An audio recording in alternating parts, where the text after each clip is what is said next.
So you have to trust that the dots will somehow connect in your future. You have to trust in something, your gut, destiny, life, karma, whatever. Because believing that the dots will connect down the road will give you the confidence to follow your heart, even when it leads you off the well-worn path. And that will make all the difference. Hey, what's up, y'all? Welcome to another episode of Connecting the Dots, where we explore stories of individuals making a meaningful contribution to our communities. I'm K.Short, your host, and today we're diving into the world of sustainable fashion with Alexis, a San Diego local who's reshaping the way that we think about our wardrobes. Alexis, again, is a San Diego local, and she curates an eclectic collection of vintage, secondhand, and upcycled goodies. Her mission is to reduce the outstanding impact of fast fashion that it has on the planet by offering a wide variety of styles and sizes full of texture and vibrancy. This ethical alternative to buying brand new allows people to shop without guilt and offers an opportunity to invite play into their wardrobe. Alexis is eager to get you looking snatched, which is the name of their business. And so just a little warm up. How we met Alexis, or my best friend and I, is Aisa. We actually worked at Buffalo Exchange in Tucson, Arizona, where Buffalo Exchange was founded. And so when we moved out here to San Diego, right before the pandemic in 2019, Aisa transferred to the Pacific Beach location. And that's where she met Alexis. And so that's just kind of how we know each other. We haven't had the chance to get to know each other personally, but as I was on my journey of looking for folks who are jumping into entrepreneurship, who already have done so, who are in transition to do so, in support of each other and what this journey may look like, I was going through my Instagram list. I was like, I know who are folks who are like right here in this middle transition with me, and I know that Alexis is one of them. So I'm so excited to have her come on the show as we talk about, fast fashion, upcycled fashion, and how, I don't know about you, but as an immigrant, we've always been shopping. We've always been at the thrift stores and things of that sort. So it's so cool to see that now we're getting a lot of opportunities to make sure that we are being nice to our planet. And so I'm so excited to bring Alexis on to the show. So we'll go ahead and wait for her to call on in, and we'll go ahead and get to know her and see what she's doing here in San Diego. And we're going to wait till she pressed the live call-in button. I know that it's there, and she's going to find it. There it is. Hi. Wow. What an entrance. Oh my God. Yep. Yes. Literally love this entrance. Love that. Thank you. Thank you, everyone. Thank you, listeners. Thanks for being here. How fun is that, Of course. I love that. I love an audio soundbite. Yes. I love that. Alexis, again, thank you so much for being here. I'm so excited to get to know you because, like I said, we haven't had the chance to do so. So this is our chance to, see what's going on in your world and what it means to be actually jumping into this world of entrepreneurship. I know that you were saying that you're literally in the midst of jumping in fully. You said that you're leaving your full-time job, right? Yes. So first, I just want to say thank you for having me and inviting me in on this conversation. And I'm really excited to share my story, but also get to know you more as well. But yes, I am in transition. I actually just put in my 2 weeks on Friday. So I am officially putting in my time full time with my business. So I'm really, really excited. And I'm just really excited to talk through that transitional phase because it has been so pivotal. It's also been a lot of things. It's been a struggle. It's been exciting. It's been, so many emotions. So I'm excited to unpack those today with you. I'm so excited that you're willing to share that with us because, again, I feel like these are the moments that not a lot of people are able to capture. A lot of times when we see successful people and they're doing their podcast or whatever the case, they are kind of talking about from 0 to 100. You know what I mean? It's just it went from this to that. But to find folks who are literally in the midst of it, including yourself, including myself, it's I know that it's not all rainbows and butterflies, you know what I mean? So I'm just really excited for you to share, and just for us to talk about how to support each other in that process and, what could have been done differently or what you're anticipating or what we're kind of afraid of, So I'm really excited to talk more about that. But of course, first and foremost, let's just break it down to the very beginning because I say that as someone who used to work at Buffalo and then of course having Aisa, who's now my stylist. I loved that experience, but it wasn't for me. Sure. And so I was just, yeah, I was happy to have that experience because I was able to like kind of tighten up what I like and don't like. But yeah, I'm so excited to hear about how you've gotten into fashion and if it's something that's always been around and kind of like, what is that world of upcycling and things of that sort even look like? But let's start with, being in San Diego, being from San Diego, and what was that like growing up? Yeah. So, born and raised, I've only ever lived in one other city in my lifetime, which was San Francisco. And I moved right before the pandemic, too. So, I can relate Oh, with you wow. on the moving before a really big, crazy time in the world. And so, but other than that, I've lived here my whole life. I've kind of lived all over the place, which I think has been helpful for me in building my personality, being able to be outgoing and being able to make connections with people quickly. But I think my passion for fashion started really when I was a kid. My mom has always been very into clothing.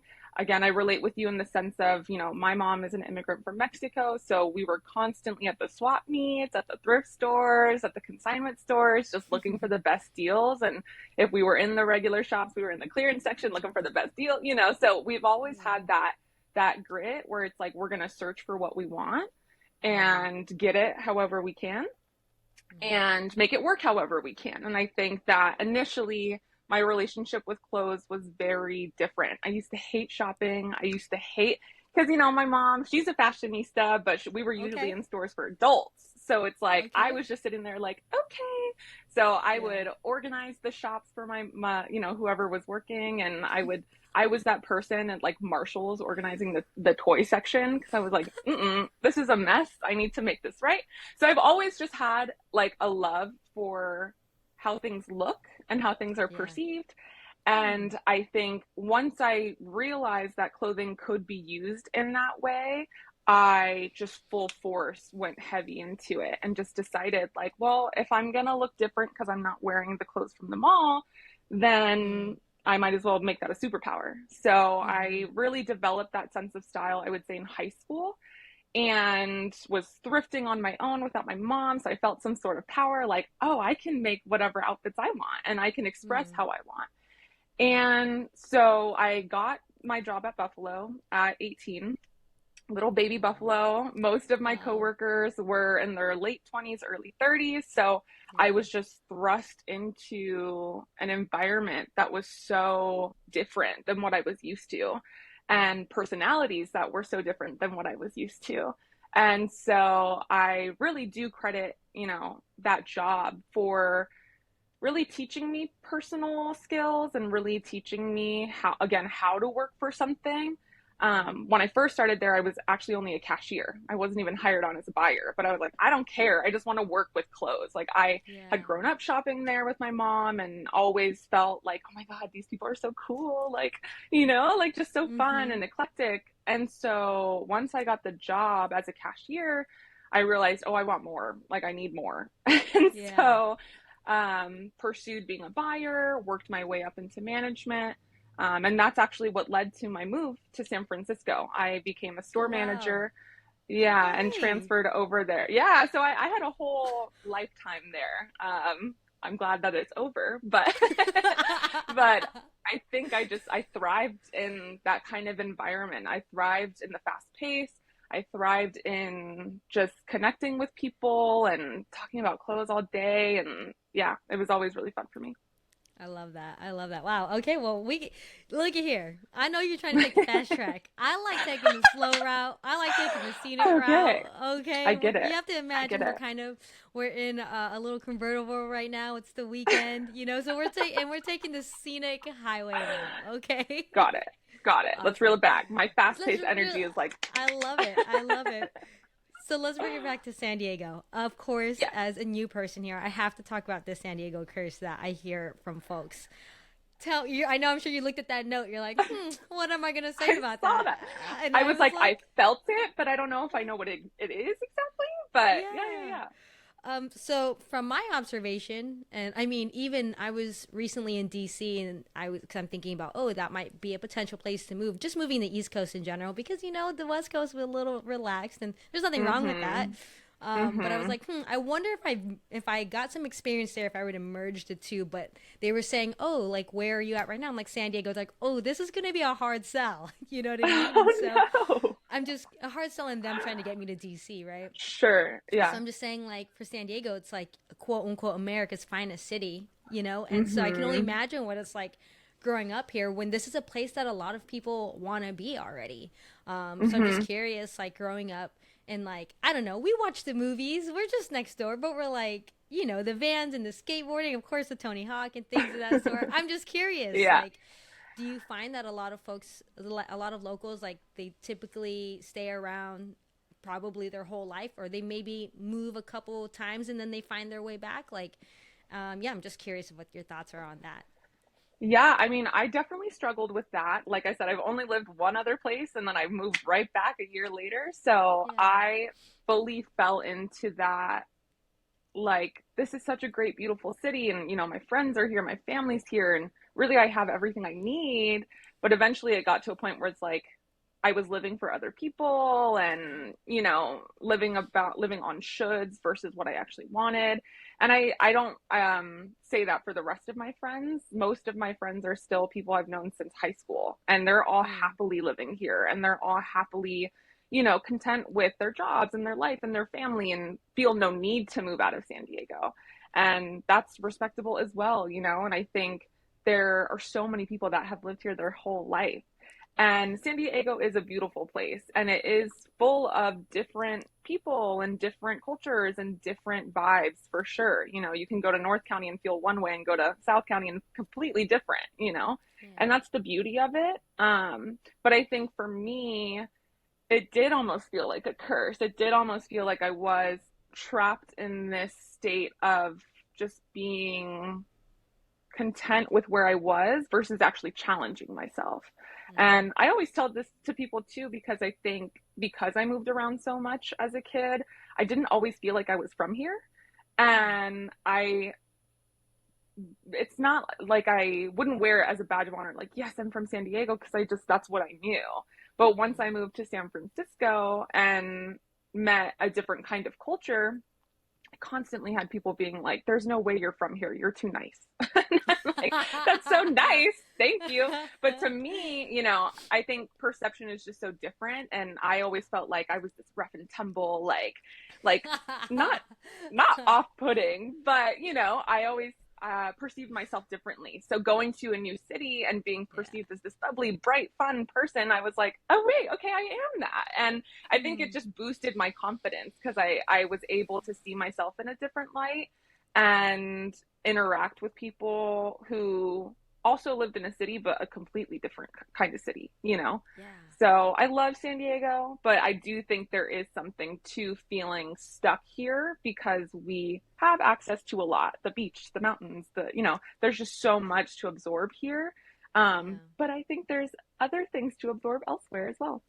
Yeah, yeah. I say that because even I literally just got back from DC, and Mm. I can feel that I wasn't from there. You know what I mean? Just the way that people Mm-hmm. were moving and grooving, and also the way that I was like Yeah. interacting with folks. And then I just started observing people. I was looking for my coffee shops just to work out of, and I was just kind of looking at them. I was like, oh, they're like for real different over here, and like I could Mm-hmm. just even like being nice and like things of that sort. They're Yeah. just like, oh, like you're that's not what we do here. I'm like, I can't ask for Yes. the Wi-Fi. Like I'm so confused with what's happening right now. So Yeah. Yeah. definitely, and you just kind of feel that slowness. I was kind of walking Mm-hmm. around yesterday, and I Mm-hmm. was just like la la la la la, just kind of looking at the butterflies and the clouds.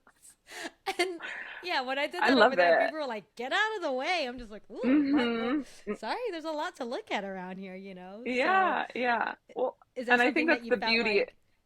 Go ahead. Totally. I think that's the beauty of the chillness of San Diego is I feel like I can bring that vibe into many different kinds of Yeah. situations, whether it be personal or work. Like we're Hmm. pretty mellow here, and like I enjoy that Yeah. about myself because I think that's helped, guide me in making decisions, guide me in making relationships with people, and it's still something that I work on a lot. Patience is very hard. Yeah. And I think zooming out is very hard. Mm. But through my craft of sewing and, through therapy and through finding community, that's only gotten easier. But I Yeah. think the baseline for most San Diegans is like chill. I love that. But let me ask you this, and I'm being like Hmm. fully transparent. I'm currently in this process of reading the book The Power of Now. Have you heard of it? I have. Right? It's like almost a classic at this point. It's 25 years old. Yes. I remember seeing it like on Oprah, but it's called its name to me recently. I was like, okay, I'll go Okay. check you out at the library, fine, and read you. Hmm. So I'm reading Hmm. through the books, and it's talking about how, of course, we're talking about like our past and the future, and it's talking about the now. I can. Hmm. It talks about how like we try to be consistent with who people think we are, right? And like Hmm. we make decisions based off of the consistency of who people think we are, and also that the same decisions that we're making now and for our future selves. I guess I'm just curious of like, I'm someone who I've moved a few times, Hmm. and this is my first time out of state, and now I'm at this place like beyond like I'm in a completely different state, nobody knows me. Second thing, my Instagram got hacked when I moved here a couple Oh years ago, so like no. everybody from my Arizona network gone, so my Oh completely new. no. But also I'm like, maybe this is a good thing. And now I'm at this place where I'm like, I'm even like, I'm not the same person I was 2 weeks ago. You know what I mean? A month ago. And so I'm just Period. Yeah. curious of like, yeah, just being in such a desirable place. And I'm just curious if those are feelings that you have, especially as you're navigating into some uncharted territory. Probably, I don't know, people being like, oh, I didn't expect this, or whatever the case. Just family, friends, and maybe not allowing you to change or evolve. I don't know.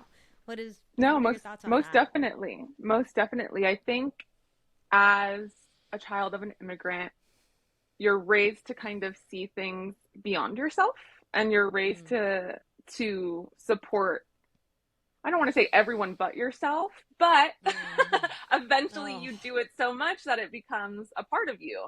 yeah. And, I'm very close with my family, very close with my friends, and have always felt, quality time is my biggest love language. So, like, Mm, I always feel like I need to be there for people, to show up for people, to see mm, people as often as I possibly can. And, we were talking about nieces and nephews earlier. Like, I was babysitting once, twice a week for them, and they're up in Temecula. So a large part of my life was working at Buffalo full time, being the cool auntie, which I loved, but took a lot of responsibility, and I was maybe 20 when I started doing that, and did wow. that till I was about 23, 24.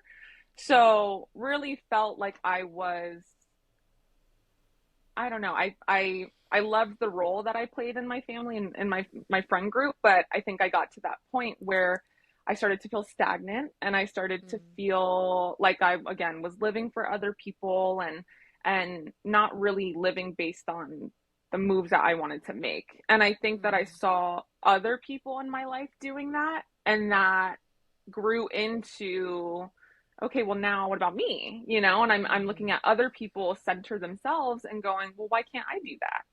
mm, And mm, so I think that there is beauty in, having those really close relationships, but I think eventually you get to a point where, it's time to grow, and it's time to build, and it's time to rediscover yourself. I truly, and like you said, I'm so different every other week, and there's no consistency. It just happens how it happens. And that's yeah. life, and that's the beauty of it.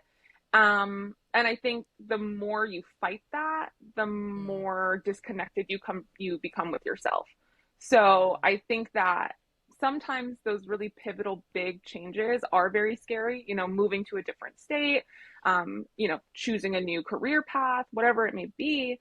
Those moments are very scary, but I think when the excitement like trumps the scary, that's when you know Mm, it's a right decision. All of mm, those moments that I've had in my life, and a lot of these changes have only come recently. Like I said, I kind of yeah. was living the same, not monotonous, because I still had a lot of fun, but I was kind of living the same life for so long that now Yeah. I'm making all these big decisions, and it feels exciting, and it feels like the right thing to do. So I Yeah. think there's a balance between, okay, am I comfortable and choosing this comfortability, or am I ready for a new challenge and embracing those challenges? Yeah. I'm excited to talk more about that, but I still need to bring it back because I think clothes is such is just such a big part of our expression, right? And I say that because Totally. like I started dressing myself when I was 6 years old. My mom put me in a dress in kindergarten and I was just crying. And then I think I Oh got put in a no. dress again, 7 or 8 by my babysitter, and I was crying. And it was just one of those No. feelings just like on my body, the texture and the lace. And I was like, ugh, get off me. So I remember being at the thrift store, being at Savers. I'm like, Mom, I'm dressing myself. And I like Yes. went to the little boy Yes. section and like picked out all of my shirts. And it was this whole thing, Yes. and I've been dressing myself decently ever since. I just knew I had to have some clothes on. You So look tell me great. more. Thank you. Tell me more about, yeah, just like how your relationship with clothes started developing. Like, how did you start dressing yourself? Was it still very Mhm. influenced by your family? You're saying you have a Mexican background. I'm not sure if those traditional pieces found its way in there. Mhm. And yeah, I'm just like curious, yeah, of just your journey with clothes. Is it something that you're like, oh, I just can't wait to put all these different kinds of textures and the colors? Like, tell us more about how your style has developed from a young person and now to as an adult. Most definitely. I definitely take a lot of my mom's expression as far as the colors, the textures. We used to have, my mom and I, we shared a one bedroom apartment when I was younger. And so we also shared a closet. It was a walk in closet, but of course, she has the whole thing like this tiny little corner. And so I obviously didn't have a lot of privacy in a one bedroom apartment with my mother. And so when I felt like I needed to be alone, I would go in the walk-in closet and just sit there. And so I would sit on the floor, and she had this really long, almost like Cookie Monster, blue and like texture robe. It's like a lot, and so I just felt like royalty, literally just like sitting in there with that robe on, looking at all of her clothes. And she collects clothes, she's a hoarder low key, but that's okay. Now I get those pieces, thankfully, so I'm happy about that. But yeah, so I would just literally window shop. And I am a pretty tall person and my mother is not. And so it got to the point where, I'm 11, 12, and I can fit in her clothes. And so I'm playing dress up. And so I think that's where play was introduced with my sense of style. And I think I've carried that on throughout my lifetime. And I will continue to do so because I love not only the reaction that I get from myself when I'm wearing bright colors or funky textures or crazy prints, but I love the interaction that it invites with other people. And I'm big on nostalgia. Like, I love, obviously, I'm from the 90s, so I love shows from the 90s, cartoons from the 90s. I'm a huge Betty Boop fan. Like, just novelty is I love it. It screams camp to me. And that's also how I would describe my sense of style, is just very campy. And so I love introducing those types of pieces into my outfits as a way to connect with people. It's hard to believe, and people don't believe me when I say it, but I am more naturally shy. I struggle in a group of people. If I'm in a room where I don't know everyone, I'm probably glued to the wall because I'm just so nervous and I don't always know how to start conversations or keep them going. But I think that clothes have helped me break through that shell a little bit more, and has helped me really build my own confidence as a, public speaker and as someone who wants to connect to other people with similar senses of style or even not. I love when people express themselves how they want. And you can Mm. tell looking at someone wearing something when they're doing that. You can tell when someone's wearing something that they're not comfortable in. Like you said, you cried when you had a dress on. Like that that affects people, and it affects yourself. So I Mm-hmm. think I think although my fashion sense has definitely evolved, I think that that sense of play is really the constant in my life. Mm. Mm. Is there any like phases that you went through? Like if you can memorable phases going. I know because in middle Oh school, I yeah. know most of us went through like all black and like all the Oh my fancies. So tell us God. more about the phases Yeah. that you've No, I gone was through. so cringy in middle school because at that point I didn't really like shopping, but I knew I Yeah. liked to stand out. So I was like, what Okay. can I do to like be spicy, whatever. I was like, how can I look different?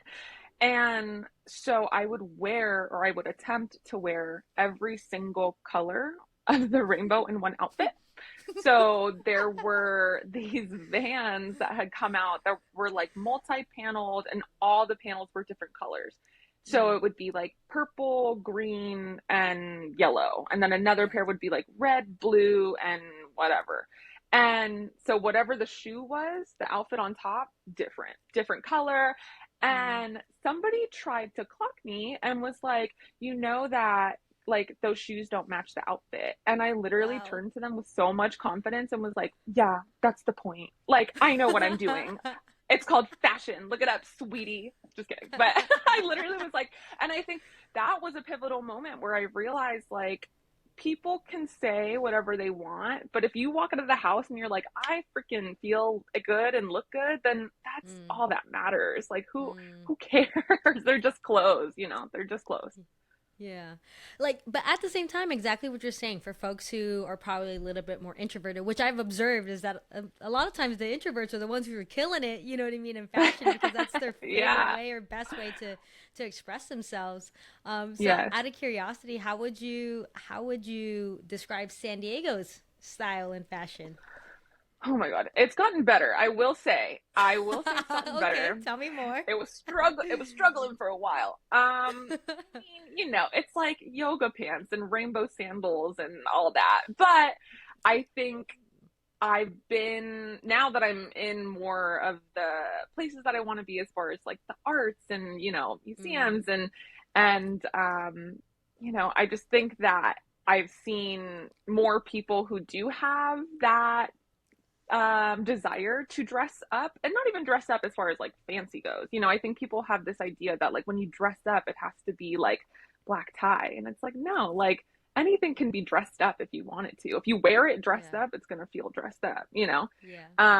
But yeah, I think San Diego fashion is definitely more casual. And there's beauty in that. There's beauty in that for sure. Um, but I think the big like underlying kind of constant with San Diego fashion is just comfort. Mm, And again, with this idea of dressing up, I think people assume that, oh, well, I'm going to be uncomfortable wearing that, or I'm going to mm, be um, not feeling like I can move around. And I used to also fall under that. Like, I just want to wear like shorts and a tee. Um, and I used to have this silly excuse, like, I don't want to wear a dress because I can't do a cartwheel. And I'm like, when am I ever doing cartwheels randomly like that? Like, I'm not. So let me wear a dress, you know? So right, right. I think it's just a state of mind that you have to be in. But Yeah. yeah, I think I also, you know, agree with that. Like comfortability is so important and you can still dress in many different styles and be comfortable. I think this also ties into the alterations, tailoring conversation. You know, I think that it always doesn't feel as accessible to get, you Mm, know, clothes tailored and thing. But I think if you're buying cheaper clothes that you can run through quickly, probably don't fit you very well, but they're cheap, versus buying 1 to 3 really great quality pieces that you can tailor and wear for, you know, 20 years, yeah. the difference in money is very different. You know, like you're Mm, maybe saving in the very short term, but in the long term, not only are you hurting the planet, but you're also hurting mm. your bank account, you know, and Yeah. Yeah.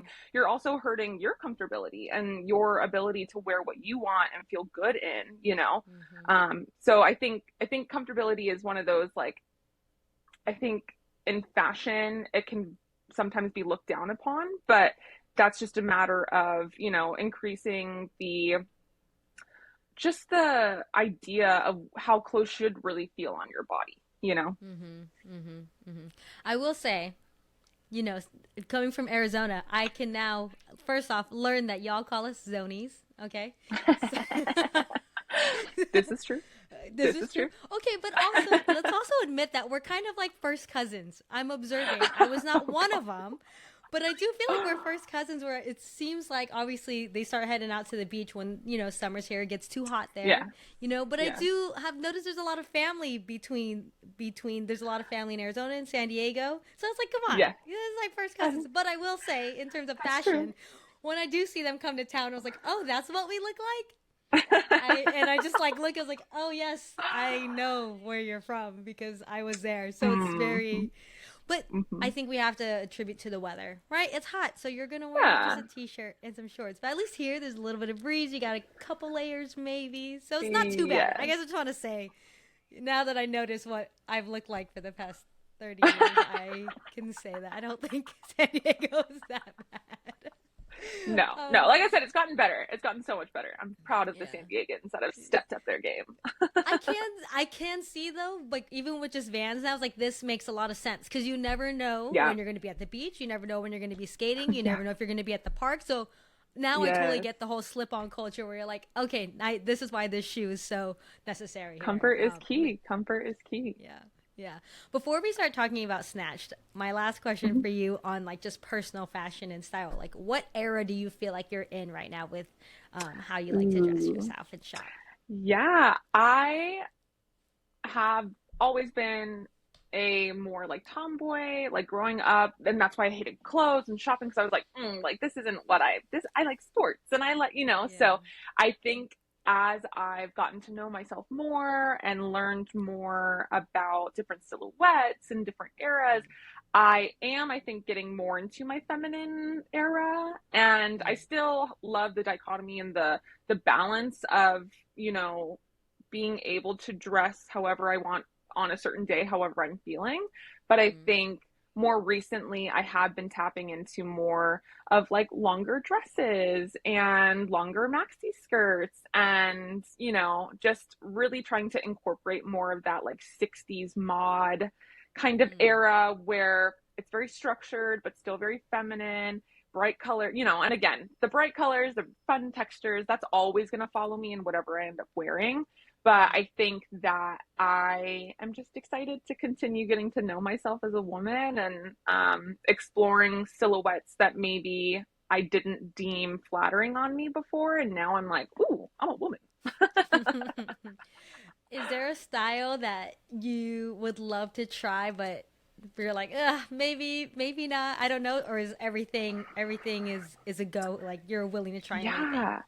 I am willing to usually try anything. I think that's why I love fashion so much, is because it truly is just a reflection of somebody's inner core. And I think they're allowing you to see themselves the way that they want to be perceived. And so, I was selling at the Rose Bowl a few weeks ago, and this older woman walked by and she was wearing a beautiful linen, like classic shaped A-line blouse with these like lime green wide trousers and like had a beautiful silk scarf with a print wrap. I was just like in awe. And I went up to her and I said, I love your outfit. And she turned to me and said, you just made my day. And so I think that's the beauty of fashion. Like there is no style that I don't like. If it's something that you're rocking and you feel and look good, I am like, yes, I want that for you. And I love people just really embracing themselves through fashion. So I'm always down for anything. I'm like, I probably couldn't pull off the punk look just because like I don't really listen to a lot of punk music, so I wouldn't want to be a poser and have someone be like, what the hell? You know what I mean? But I do love when people wear it. I'm like, yes, I love it. Okay, so that's always the debate. Band tees. Do you feel like you need to know the band when wearing band tees? Yes, okay. I do. The anxiety would eat me up walking down the street. I'd probably be walking around like this, like trying not, like it scares me. Because then even if I know the band, it doesn't matter. My brain is one of those, like, it's kind of like a test, like you get the questions and you blink immediately. That's me. Even if it's like my favorite artist, I just be like, like, I don't know. So yeah, no, I'm a firm believer in knowing the band, but to each their own. All these little Yeah. kiddies in middle school wearing their ACDCs and their, journey I'm like, okay. But I love You it. I'm like, weren't you weren't even a thought. You weren't that's what even I a mean. consideration when they were You were not even around. a seed at that point. Like, I love it. But I love it. I'm Yeah. like, listen, if you think you look cute, you look cute. It's great. Yeah. Yeah. Now that I think about it, I feel like this is my observation. Talking to someone who curates it, and you're going to tell us more about that. I feel like fashion Hmm. right now is very much like almost a free for all. I feel like we've Hmm. hodgepodged like the past like 4 decades, 5 decades, 6 decades right now. Yes. I'm curious if you believe that to be true because I feel like there were decades where like it was like this is the 80s, this is the 70s, this is the 60s, 90s, and Yeah. 2000s and 10, the 2000s and the 2010s. But in the 2020s, we're just like throwing it all in the air and we're like, you can just do whatever you want. What do you think? Do you agree with that? Disagree? And then, like, if so, what do you think has contributed to what fashion is right now? And do you notice any like thing like what is trendy right now also at the same time? Yeah, I mean, I do definitely think that the like trendy era right now is definitely Y2K. All the little like low rise and mini skirts and Von Dutch and all that. And I at first was very much against it. I was like, no, like I lived through it. Please don't bring us back. But I will say there are a few things that I'm like, okay, like I just bought a new pair of like little wedge sandals, and I'm like, I would never, but they're kind of cute, So I do think that Y2K is definitely on the rise right now. But I do agree with you in the sense of right now it does feel like a free for all. And I think we can attribute that to, although there is still a lot more work to be done in this area, there's a lot more inclusivity as far as sizes. Again, still way more work to be done. But I think that as well as social media has allowed for people to connect to other people with similar interests that maybe wouldn't have had um, the thought to move forward with it or wouldn't have had the resources. I think a lot of it is like finding brands that work for you, finding sellers that work with you. So I think it's a matter of just knowing that on social media you have access to so many different types of styles. And kind of like I mentioned, like I don't necessarily stick to one era or stick to one type of style because I could be different next week and want something completely different. So I think that social media has played a lot into that. But I think beyond that too, the younger generation's tenacity as far as being active in the community and really understanding the impacts of climate issues. I think luckily because of social media, we do see more information regarding that, and we don't have there's so many different ways to learn more about the climate issues that happen, but I think that they're just so locked in to wanting to support people, brands, and organizations that align with how they feel and the values that they hold. So I think that it's a mix of, you know, morality, it's a mix of social justice, it's a mix of expression. I think that we, again, have a lot more work to do, but I think people in certain regions of the country do feel more comfortable expressing themselves. And, gender bending and all of these ways of allowing your truest self to come through in clothing is really exciting to see. And it's so, and that's why I get excited whenever I see someone wearing something I know they want to be wearing, because that just oozes from someone. You can tell when someone feels good in what they have on. So yeah, I think social media has its ups and downs, but I think connecting to communities that maybe you wouldn't have access to based on location, based on age, based on whatever, really allows for people to dive in to new things as often or as not often as they want to. Yeah, I love that. I love that. Thank you for sharing that. I was just like, Yeah. well, first off, I don't know if I like the sharing of the Y2K is the one that's on the rise. I feel like it like hasn't even been that long. Like what? Like you want to I come back know. already? I know. I know. And I mean, but I feel like we all get old one day and say that. We're like, that just happened. And they're like, no, Yeah. Like, no. No, not on the low rise jeans. I never subscribed to that newsletter. Mm-mm, I mm-mm. know, I know. It's so funny. All right, so let's talk about Snatch. I want to know more. Okay, what I'm hearing is that was Buffalo Exchange your first job? It wasn't my first, but it was like Okay, my first big girl job. I had worked okay. in recreation with youth at like a camp, and then I worked as like a smoothie maker at like a juice shop. But then I got Buffalo, and that was like my okay, I'm an adult now. Huh. Interesting that I'm curious of what made Buffalo make it feel like you're an adult. No, I think it was just I felt again the people that I was walking into, like the coworkers that I had were a little bit older than me and just And had really quick, this. was this at Oh Hillcrest yeah, or PB? Pacific Beach. Yeah. So I Okay. was at the and I moved around a lot as a kid, but eventually Pacific Beach became my hometown, and so I lived there, grew up there, worked there. So really, I was just in this small hub of San Diego for so long. But yeah, I think working with the people that I did, they just instilled so much knowledge into me that I felt like, whoa, like this isn't just a retail job. Like this feels like much more. And I will give them credit for that. They do a lot of really intense training, which I love, and learned how to eventually manage people with that kind of training. And so I think that I'm always a like big like give me the most information, and we'll go from there.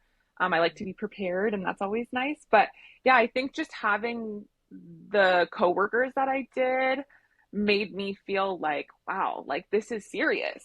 Clothes are Mm-hmm. serious, and they're not just, you know, I mean, I say this, they're just clothes, but they're really not. You know what I mean? Like it can be so much more if you want them to be. So, and I think too, just shopping there for my whole life and then getting the job was like, whoa, like I think I attributed working there with being cool. And so when I got the job, I was like, oh my God, this is even cool. Like, so I think that just kind of like stepped me up in a way where I was like, no, this feels like important. Mm-hmm. Yeah, no, it was a great job. I knew it wasn't for me when I was moving into buying, and that was the first time I've Mm. cried in a very long time.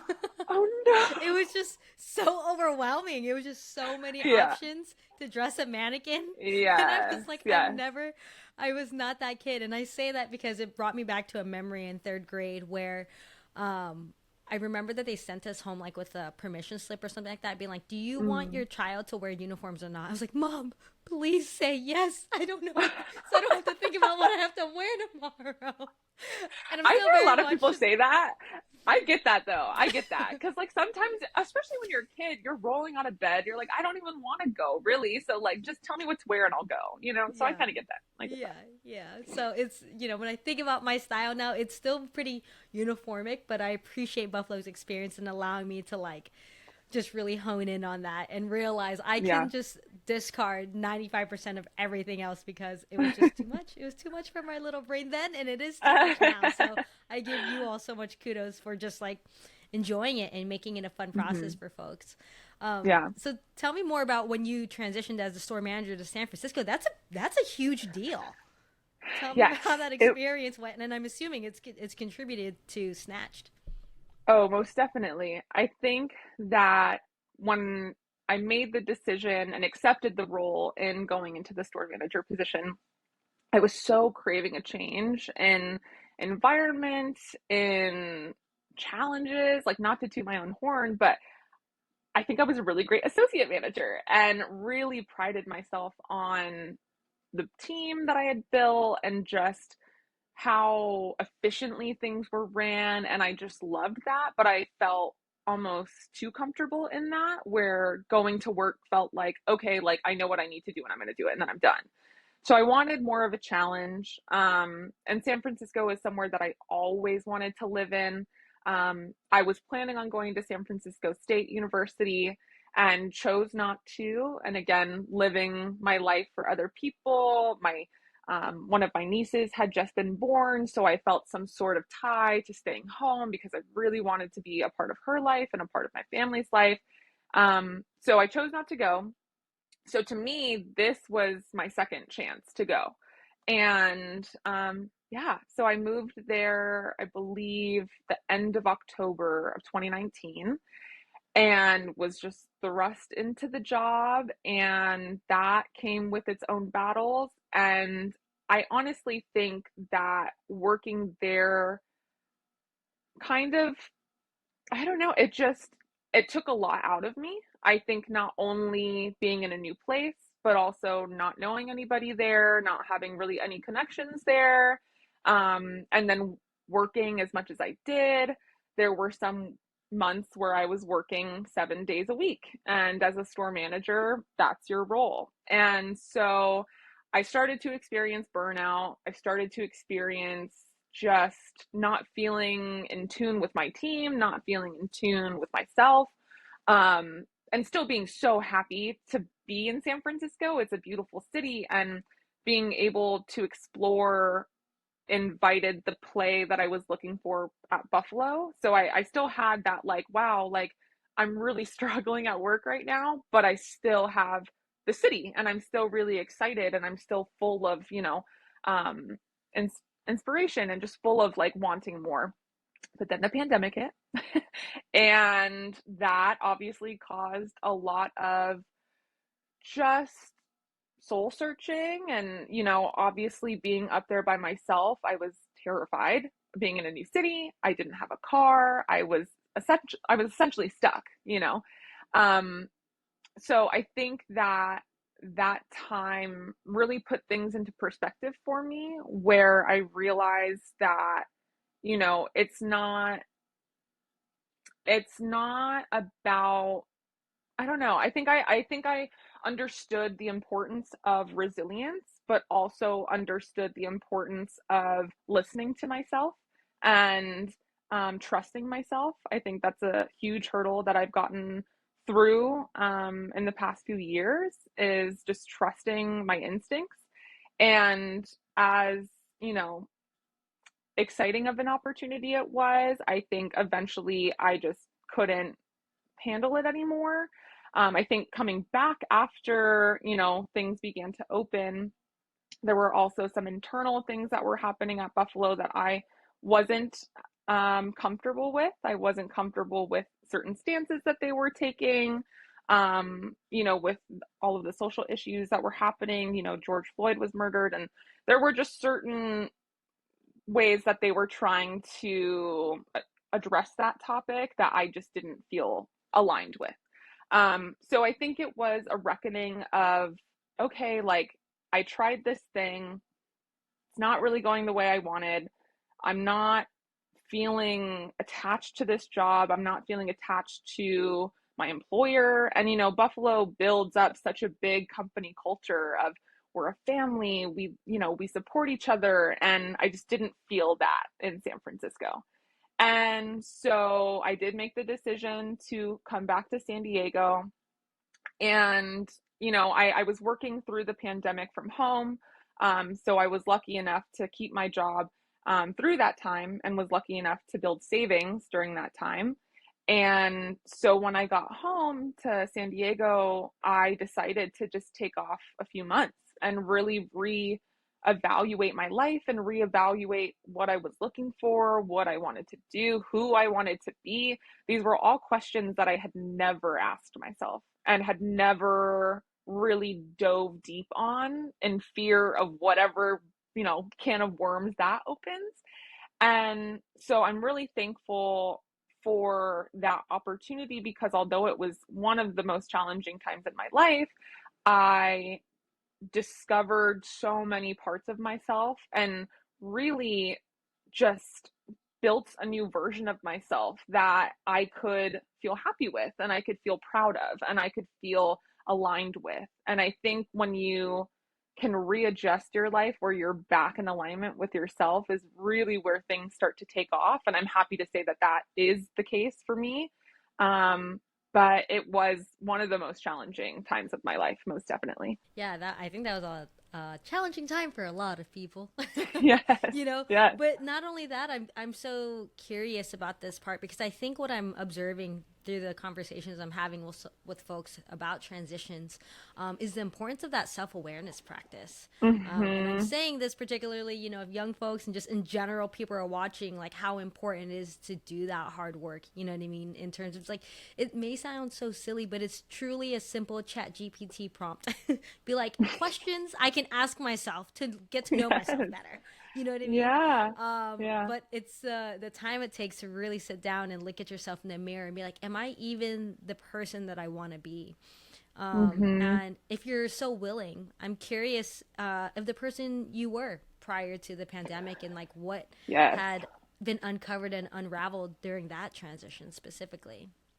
Yeah, I think the way I perceived myself, and I've talked to people who knew me during that time, is much different than how people would have perceived me and have told that they perceived me. So, like you said, self-awareness is key. I think I was also just younger, so I had a big old head and was very confident and very, what I felt was sure of myself. But what I realized was I was using different almost characters to be able to play defense as much as possible. So I didn't really allow people into my life. I was very almost rigid. I was very closed off to people. I was very focused. I think efficiency and being the best was always my number one goal. And I think that that just closed me off to people, and that's kind of what I wanted. But I think that the more I was able to become aware of what I wanted and who I was, that allowed for other people to connect to me. And um I think that as I've practiced more public speaking and as I've gotten to know more people, even just throughout this past year, I've really gotten to know so many cool people, and that's only come with me being willing to share a part of myself as well, and I was in therapy for a while, and something that my therapist said that really just unlocked everything in myself was, you're afraid that the chaos that you feel in your head will come out when you speak. And that just blew my mind, because I think that is where a lot of my shyness comes from. That is where a lot of my social anxiety comes from. That is a lot of where my depression comes from is, I fear that if I say too much or say the wrong thing, that the perception of me will be different. So I think dressing the way I do, acting as tough and as confident and as assured as I did, I think I was trying to control people's perception of me. And the older I've gotten and the more comfortable and assured I've become with myself in asking those questions is how I have not completely gotten rid of that anxiety, but it's helped a lot. And I think that there's a difference between confidence and, genuine, just being genuine. And I do think that I had moments of being genuine when I was younger. And I think I was a good person and I still feel that way. But I think that I've just gotten better, and I think that's the goal of life, is just being able to evolve, check in, say, am I the asshole? Sorry if I can't cuss on this. But yeah, but like, am I who I want to be, and am I happy with myself when I go home? So I think definitely understanding that a part of the process is messing up, a part of the process is being a hole sometimes, and a part of the process is understanding that, like, if you really want it, whatever it is, you'll continue to fight for it, and you'll continue to get up after those failures or after those challenges and grow from them. Yeah. Yeah. I feel like someone unlocked something in me the other day. It was maybe like 3 months ago. And I say that because you said your therapist said something about like your chaos coming out, you know? Hmm. And something that released me from all of this chaos. She told me, she's like, K.Short. I was like, yeah. She's like, I don't know how to tell you this, but you're a bad person. And I was just like, and I was like, wow, I've never heard of Damn. that. I've Okay. never like heard that, right? Like directly to your face. Uh-huh. But I think it's the idea Sure. that like innately, like down Mm-hmm. to like our animalistic selves and individualistic selves, like Yeah. we want to do bad in terms of what's selfish and what's best for us, right? And it can be Mm-hmm. considered bad because we're not thinking of the collective whole, right?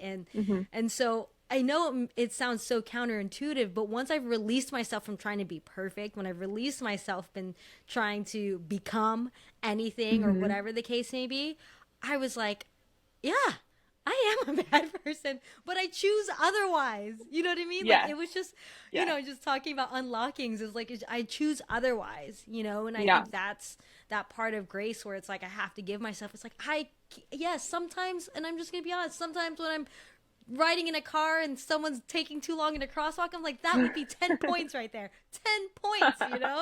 And Yeah. I know I'm not the only one who thinks those things. So it's just like, I don't know. I think once that was said to me, I was just like, yeah, I think, and unfortunately, sometimes people already assume the worst. So it's like, what really, Mm-hmm. if I know that I'm not out here trying to be that person all the time, like how much it just can release from us actually just doing the things that we want to do. But Totally. yeah, And it's I'm going to almost like, disappoint who do you, I you need? know? Yeah.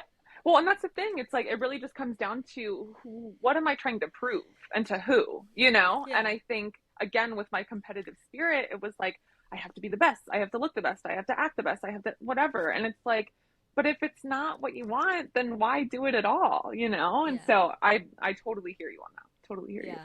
I know it's a little different, but I was like, I like it. It's working for me lately. Yeah. I'm like, yeah, I am a bad person. What are you gonna do about it? But this is after so long of trying to be so good and trying to Of behave, course.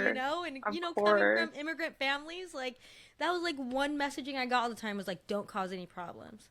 Well, Yep. lucky for you, now I'm gonna cause some good trouble. I'm gonna, maybe not the trouble you thought, but Yes. it's gonna be some good trouble, right? So just like a Yes. slight 10-degree perspective shift like has been a lot, and I think that's when we talk about moving to different places and leaving our hometowns Hmm. and things that sort of allows us to do that. But with all of that, we got to get to the good stuff. I told you we were taking the scenic route. You know what I mean? I was like, I need I to love get it. paid for my curiosity because I got questions, y'all. I got questions. Yay. All right, so tell me when this idea started brewing in you. Have you ever heard the book Big Think or Big Magic?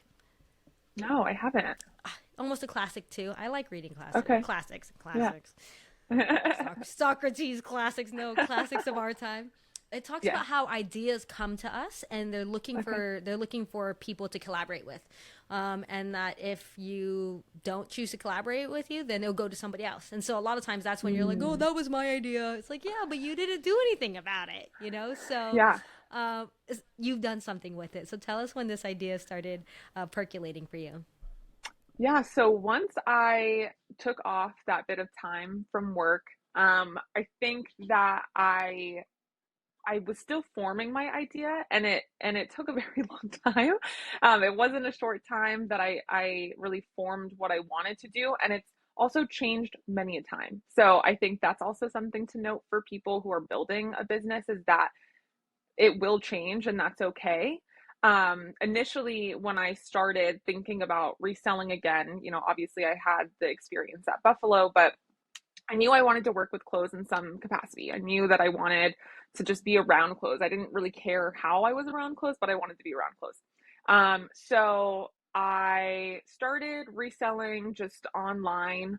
And once you get those first sales, it's like, oh, I want more of that. I want to keep going because I think it's almost affirming for me. Like, yes, like what I think is cute, other people think is cute. So I just think that's really fun. But initially, I knew that resale was going to be a part of it, but I also wanted a different avenue that would just be a more creative pursuit. I never necessarily considered myself a creative person, and it only took, 7+ years of working at Buffalo Exchange and all of my friends being like, "What are you talking about? You're very creative," for me to understand that. So because again, I think I used clothes almost as an armor versus like an expression. Like it was an expression, but to me it was safe. I don't know. So I think that I wanted to incorporate something that truly was more on the creative aspect of me working with my hands, learning a new skill. And I had taken a class with Soloka, Claudia. She's in Barrio Lugan. She's amazing and so talented and just reminded me so much of me and my family. And so I ended up taking an embroidery class with my best friend Judith at the Women's Museum, and we just like connected so quickly. And I loved the embroidery. I'd never done anything like that before. My family isn't very crafty or I guess artistic, so I wasn't really introduced to a lot of the artistic mediums like painting and sewing and knitting and all these things. But, my mom would like hand sew small things when I was a kid. So I had some idea of it. But I think meeting Claudia and just seeing the way that she expressed herself and being so authentic, but also just so down and like wanting to support people, that really spoke to me because I feel that same affinity towards people. I want to see people win. I want to build people up. I want people to be the very best version of themselves, and however I can help them do that, I want to do that. So I think having her show up in my life at that time really was a pivotal moment. And she ended up having an art show at her studio. And so I went, and her studio is not only a retail space for her to sell things, but also a studio for sewing. So when I went in there, it was just fabrics from like the ceiling to the floor and bright colors and just pictures of her family and murals and pom-poms hanging from the ceiling. So I think I saw this opportunity like, wow, I didn't know that this was even a thing.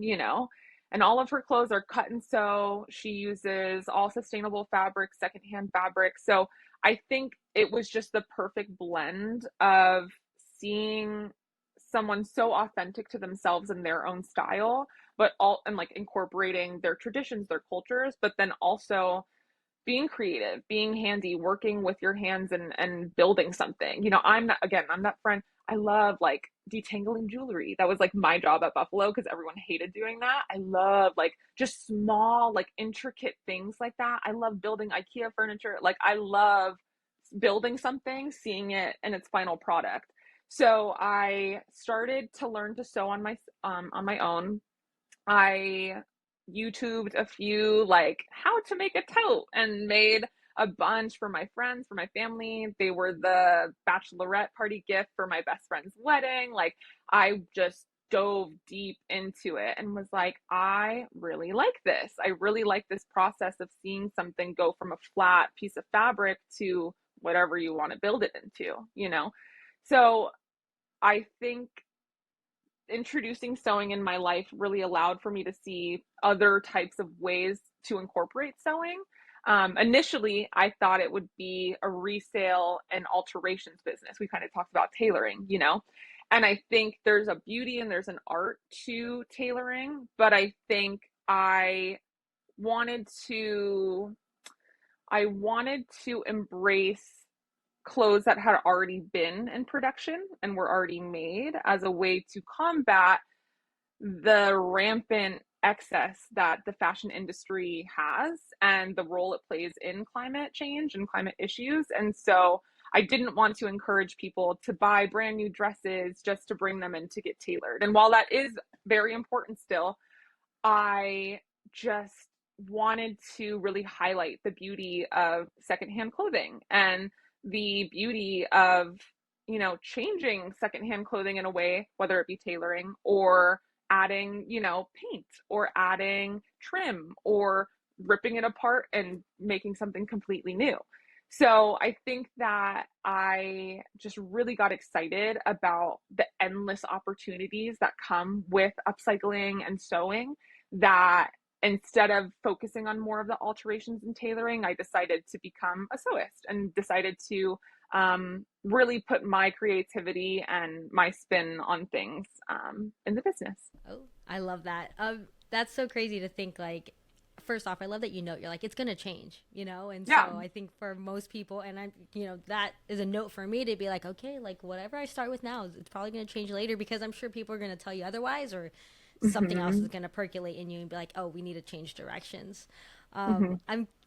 We're going to get into this fun part because we talked about it earlier about pulling out something that you're currently selling, something that you're currently working on, and maybe a favorite piece in your closet if Yes. you're ready to show that. But I am curious of your process of when you're going out, like what does it look like a day in the life of Alexis, and you're curating and collecting all these vintage, secondhand, upcycled, fashionable pieces into your little store. Yeah. So really, I have a quick set of eyes. So when I'm Mm. out, and I attribute this to Buffalo as well, but I can see things from a mile away and go, yeah, I need to touch that. And that's going to be something I want to sell. I think it's just a matter of like fabric, color, texture.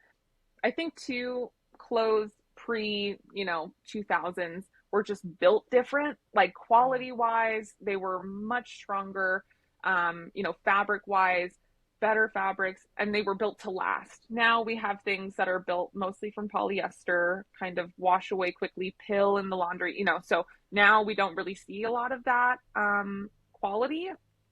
Even when you are paying exuberant prices, that doesn't necessarily reflect quality now. But yeah, I think that there's just something about clothes that are older. You can just see it. I don't know. It's a weird reflex of mine. Like when I'm in a Goodwill, I don't even have to touch every hanger. Like I can just scan and go, okay, that looks good, and then pull Wow. it and be like, yeah. So I think it's just a I don't know, something that you build over time. But as far as curating goes, I always try to pick clothing that I think represents some sort of me as well. I want the clothes to feel authentic to me. And obviously, the resale game has only gotten bigger and will continue to grow bigger, which is so exciting. But I think in building a brand, it's important to stay true to who you are. So maybe there are other pieces that I could be incorporating, and that's just a part of building and growing the business. But I think right now, a big importance for me is just the campiness of clothes and like prints and colors and textures. All of those things bring me so much joy, and I know it does for others as well. And I love being that catalyst for people that are maybe not as willing to take risks on their clothes, but either see what I'm wearing and go, oh my God, I could never. And I'm like, no, you totally could. Or buying something from my rack and being like, oh my God, like I never thought I would get something like this. And I'm like, well, here you go. So I love Mm. being just kind of that push for people sometimes, where it is sometimes that outside perspective, like we talked about with the therapist. Like sometimes it does just take that one extra person to be like, no, like you got this, you can rock this. So I always think that that's kind of what I try to embody with the pieces that I pick, is being able to allow for someone else to have fun in their clothes and incorporate play within their own closet. I love that. I want to make sure you answered this question though. I'm like thinking Mhm. about it. I'm like, I don't know if I got an answer, and I will always circle back Oh, around. that's my bad. Yeah. So when did the idea start percolating in you, right? Like what Mm. was there like you're like, like I could do this, like was it a feeling like I can do this better, or I ran out of options, or like I'm not going to go back to Buffalo, or because the upcycle game Yeah. has become bigger, like what was it for you? What was starting to speak to you? I mean, I had taken on a pet sitting job, and I also started working for Crate and Barrel and went back into the retail space and was quickly reminded why I got out and why I didn't want to be a part of it. So I think that was a huge factor in understanding, like, I don't want to be in the fast fashion industry that just continues to move things at a very quick process. I think too, I have tried to be a member of society that can support, uplift, and, you know, be there for people in different ways. Obviously, there have been a lot of social justice issues that have been happening forever, but I would say that the discourse as far as protesting, I became a lot more involved with that and was going to these protests and feeling like I wanted to show up more, but wasn't always sure how. And there's this really cheesy quote from a movie that I love, but I'll say it. It's called Robots, and it's an animated film. But one of the main quotes in it is see a need, fill a need. And I was struggling with finding my own footing within the movement and wanted to, again, feel genuine in the ways that I was showing up, and knew that clothing had unlocked something for me and felt like I could help other people reach that same sense of opening, but also understanding that clothes do have a detriment on the planet and do have a detriment to communities that live around factories. Obviously, there are several issues as far as working conditions in other countries, as well as our own. I think people would be shocked to see what happens in our own country as far as working conditions within the fashion industry. So I think that it was just a matter of me feeling confident enough in my ability to be able to speak about these issues with my family and friends, and having their support and telling me, you know a lot about this and you already enjoy it, so why not do more with it? And I think, finding the right people that supported me through that journey and through the changing of my business over time really allowed for me to gain that confidence and really understand, like, I do know what I'm talking about. And obviously there's always so much more to learn, but I think that's the beauty of a business, is being able to learn as you go and grow as you go. And I can't say that there's a specific moment, but I think that building the community that I did just really allowed for me to see more for myself and more for the opportunities that come my way. I love that. I love that. Thank you so much for sharing. I was like, you're gonna answer the question, sis. But now, do we have a piece that you can share with us? I'm just kind of curious of how your brain works, and you explaining to us why this is exciting for you and things of that sort. Yeah. Okay, so I'm going to share a piece that I've already made. Technically, this is a part of my collection, but I do sell them, and I will be making more for the summertime. So I'm excited to share these. But have you heard of homies before? Of course. They're like the stickers. So I have the Yes. stickers. So these are earrings. I collected these when I was a kid. Here's the other one. I collected What? these when I was a kid, and these were a part of my actual collection was when I was a kid, and I found them maybe like a year, 2 years ago. And my parents and I had them just in a little box, and they weren't getting attention, but I loved them nonetheless. And so I one day was like, I'm gonna make these into earrings. And I was wearing them around and was getting so many compliments, and just people, again, it's that moment of like, hey, I know what those are. I want to talk to you about those, and I always love that kind of interaction. And so I made them for myself and was like, well, I don't need 20 pairs of homie earrings. So let me just make them for other people. Yes. So I think that's kind of how my brain works as far as the upcycling goes, where I love functional presence and I love functional pieces, and I obviously love play and campiness. And so I think it's a mixture of wanting to put things to use, but also doing it in a way that's fun and exciting, and not maybe how you would typically assume something would be used, but still finding a way to make it fun. So I love that. I love that. I feel like homies are making a comeback. I'm just like, what? They are. I mean, did they never something left, happen that but I missed? Right. Well, they're making a hardcore comeback. I'm like, oh, okay, we're all the homies coming through. Yeah. All right. Let's talk about this. You're right now in the midst of this full-time transition. What's going on right now that you're like, okay, it's gonna happen? You just put in your 2 weeks. Yeah. What has been the process like in thinking about all this? It's been, again, really scary, but more exciting than scary, which I think is a good sign. And again, this is where business change and it just, you kind of go with it. So beyond the upcycling and the resale that I do, I've also began to do vintage repairs for another reseller.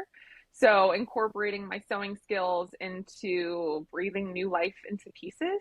So I've had the exciting opportunity of having two clients that I can consistently, have work from, and allowing me the flexibility to also pursue my own business and my own upcycling. So it's been really fun. It's been very draining. Juggling multiple jobs can cause burnout and cause just stress, but I think that I'm thankful for the work that I put myself through these past 2 years, really, in building this business. I think that when you are really in the trenches of something, but you still want it really bad, you're going to make it happen no matter what. And I still struggle with self-doubt sometimes. I still struggle with, the organization of it all, because all of it falls on you. The buck ends with you, So I think that was a big part of why I didn't want my own business for a very long time, because I felt so much pressure, and I still do. But I think that there's just there's just that feeling of knowing that what you're doing is right for you, and feeling like you want to continue to explore that avenue regardless of what comes up. And so it's been really exciting. It's been really fun to see myself go through these ebbs and flows. And I think, kind of bringing it back to like being from San Diego, I've just learned to be chill with it and like know that like not every day is going to be a perfect day. Not every day is going to be the worst day, and just knowing that each day is new. And, just being in the present and understanding that things will come when they should. And I think that's been a huge lesson for me, especially in the past 6 months. I really struggled the beginning of the year to really find my footing with my business. I had a lot of really exciting opportunities happen at the end of last year, and was feeling on such a high that when the new year started, I just couldn't really get myself back into that rhythm, and feeling really disappointed. But I sat in that. I continued to hone my craft. I continued to educate myself on, sewing and climate issues that are happening, and just realized that that's a part of it as well. It's not all the fun glitz and glam podcast and art shows, and it's not always that. And that's a part of it. And that's a beautiful thing, and just being more okay with knowing that things are on the horizon, and the work that you put into it is what will bring you opportunities like this, and what will bring you opportunities that maybe you didn't even know were coming, So I really attribute that to the community that I've been so welcomed into in regards to the slow fashion movement. I just think once you find your people, things will happen, and I think once you find just that thing that really lights up your soul and your heart, the universe works in strange ways, and I'm just riding that wave right now. I love that. So what is the future of Snatched right now? Like, do you have like this greater vision? First off, you need to tell us where you got the name from, and like when that came to you, but also, with no boundaries, with no limitations, what is the current full vision of Snatched? Yeah, so I'd love to get into more events. So running, clothing swaps, and running like sewing lessons and things like that. I love to teach people things, and I love to bring people together. I love hosting. I love doing all of that. So I would like to move more into like the event space center, and just see where that goes. And I think a part of that is just me building my public speaking, skills and all of that. So this is great. But yeah, so I do really want to see myself leading events where people can come learn more about secondhand fashion, learn more about the effects of the fashion industry on the planet, and just get excited about clothes.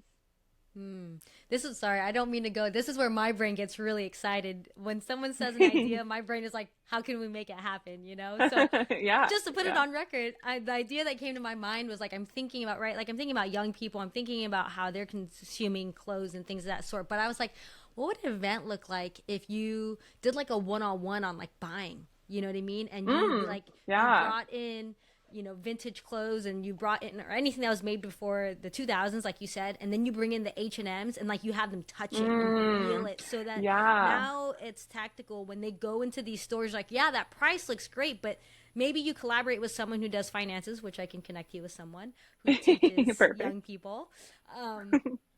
But Shoot, yeah, I like need help with exactly, that too. So you know what I mean? But like, but showing them like, hey, this $15 shirt, actually, this is how it stacks up over time every season when you yeah. buy this one shirt. And so now, like, I feel like a young person going into those stores again, or maybe their family wanting to go in that store, like, yeah, mom, it's cheaper, but feel this. I learned it in this one class with Alexis. You know what I mean? And so now Totally.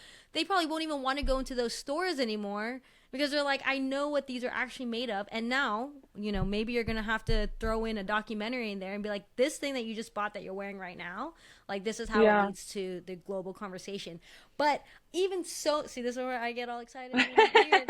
Even so much so, like, what if you paired people up and like you had them like look at each other's tags on what they're wearing right Mm, now? You hmm. know what I mean? And Yeah. be like, oh, that's Yeah. a, that's a True Religion jean, or that's a whatever the case, and be like, this, Yeah. you know what I mean? Like, I think just that big picture, and I think young people are really intentional about that, and I love Yes. that. So yeah, those are two things that were my brain. I'm like, I love that. and No, there it that is. sounds, yeah, no, and again, like I love sharing information. I love learning information. I'm a Gemini, so I'm like information, information, information. Like I love just knowing how to communicate information to people that doesn't feel overwhelming, but also Yeah. incorporates them in the conversation. And I think with such a heavy topic like climate change, like it is scary. And we are in a quite terrifying place right now, but there is also so much hope and so many new brands and organizations that are really geared towards this type of, you know, new reckoning, which is exciting. Yeah. I mean, I think we might have to do something about this in the summer. Kids start, shopping in the Yep, summer, and, it's totally. like, well, let me go to this thing first. And I just think right there in July, early August, they're all going back to the malls. But man, just like Yep. this little group of people, they're like, we're not going to the malls this year, Mom. Like, I love Hmm. that, but Yeah. can we hit up Snatched? Can we hit up this thrift store? Can we hit up, you know what I mean? Like, or Yeah. maybe, and then that's where the market will happen. You know what I mean? Like, okay, Yeah. everybody who sells clothes, we're gonna have a whole market, and then it's gonna be whatever, an admission for young Totally. people and their families, and there, you've all just created your Yeah. own secondhand mall. Yes, we love that. That sounds Yeah, really yeah, yeah, cool. A yeah. secondhand I know. mall. That'd be so fun. Yeah. I only say this because That'd I be was in a great. mall recently in DC, and I was like, and there was like all the big names and stuff. And of course, I was kind of, Yeah. I went into the stores and I was touching all the textures. And I think Hmm. the folks who worked there, like, "Dude, why is she touching everything?" I was like, because I could Are you tell. good? This is, what is this? Yeah, I was like, oh my God, Yeah. this isn't going to Yeah. last. So, anyways, Yeah. just ideas, just thoughts. So, Love that. how can they find you, Alexis? How can they get in touch with you? How can they work with you? Tell us all the good stuff. Yes. So you can find me at underscore snatched by Alexis on all platforms. So I'm on TikTok, Instagram, and that's also how you can find me on Depop, where I am selling right now. I will be selling at a market on the 1st of June called Rascal Market. It will be at Queen Bee's from 2 to 8, I believe. And I'm excited to be in person. I love, again, just seeing people buy clothes and making that connection and just getting excited. So you can find me there in person, but you can also email me at snatchedbyalexis@gmail.com if you have any questions or want to collaborate. I'm a huge collaborator. Again, I'm a Gemini, so I love people and talking to people. So please, please feel free to reach out. Yeah. Do you have any last thoughts by chance? I'm just curious. I know that you have like this mission that you're going for and doing it here in your corner of the universe, but do you have any last thoughts, any last words of wisdom for us, especially for those who may be jumping into entrepreneurship pretty soon? Yeah. Well, first, I want to say thank you for the opportunity to share my story and just talk about all things clothes. And yeah, I mean, I think what I want to express the most to people trying to jump into this new realm is just understanding again, things are going to change and being okay with that change and going with the change because that's where growth comes in. But also B, just learning to ask yourself hard questions and not being afraid of those answers. I lived my whole life being afraid of asking questions that I didn't want to know the answers of. And once I opened myself up to those answers, really is when I just tapped into the truest version of myself. And like we mentioned, that will change and that's okay. And I'm just happy to share a part of myself with people and hopefully allow them the ability to do the same for themselves. I love that. Awesome, Alexis. Well, I think that's it. Thank you so much for Yay! being on the show. I'm going to be sharing with them what I learned a little bit from your show, and then we will touch base afterwards. Okay. Thank you so All much right. again. It was so nice speaking. It was so nice talking to you too. We'll talk to you soon. All right, y'all. Well, if y'all have any comments or questions for Alexis, make sure to leave that in the comments below. Like, if you're into fashion, if you're into sustainable fashion specifically, like, I know I always have a lot of questions, as you all can tell. But if you have any for her, make sure to leave them in the comments below, and I'll make sure to just like whisper him, like, hey, people got some questions. Can you jump in there and answer them? Because I was not into that whole fashion conversation when I was younger. And also, if you all have any guests that you want on the show that you want to learn from and what they're doing, whether it's entrepreneurship in this season 1 entrepreneurs, please let me know. As you all know, I'm in San Diego, but this is all virtual. So if there's anyone that you want to get to know and hear more about their story, go ahead and leave that in the comments below. But overall, I really just appreciate Alexis sharing her journey and what it was like to. I just can't believe, like, Buffalo. Okay, look, y'all.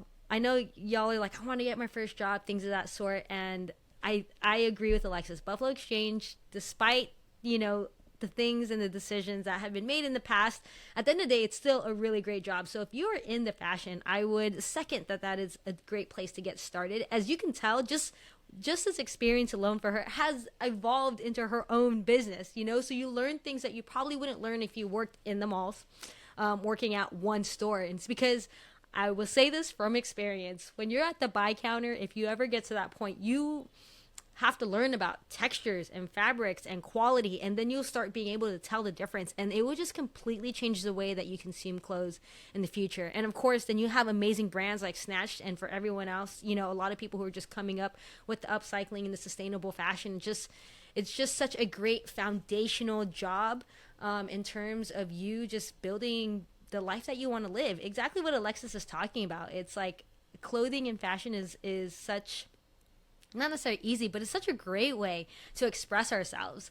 And also just know, like, exactly what she's saying. Like, sometimes depends on like what area that y'all are from. Like, you're gonna adjust and change to that. But at the end of the day, if you feel good in what you're wearing, like, that's what's gonna feel most important. I know for me, I remember when I was dressing amongst those other my coworkers, I was like, gosh, they look so cool. I was like, that's just not how I like to express myself. This is how I like to express myself. So we all find our ways. So if you feel like clothing is your way, again, I would highly suggest that opportunity if you have a Buffalo Exchange in your town. But I think for me, the biggest thing that I learned from Alexis during this conversation is that it's gonna change.